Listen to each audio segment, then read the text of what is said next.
জয়ব্রত জয় করলেন প্রত্যেকটি দর্শকের মন।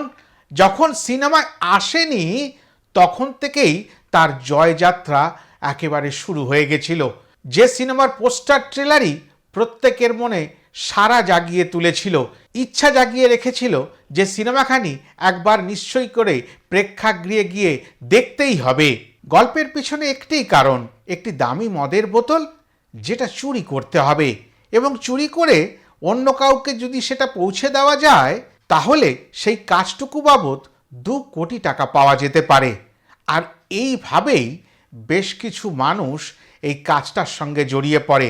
তবে আমরা প্রত্যেকেই জানি এই ধরনের অন্ধকার জগতে কাজ করতে গেলে একটু সাহসিকতার প্রয়োজন দরকার, আর পাশাপাশি জীবনটাকে বাজি রাখার দরকার।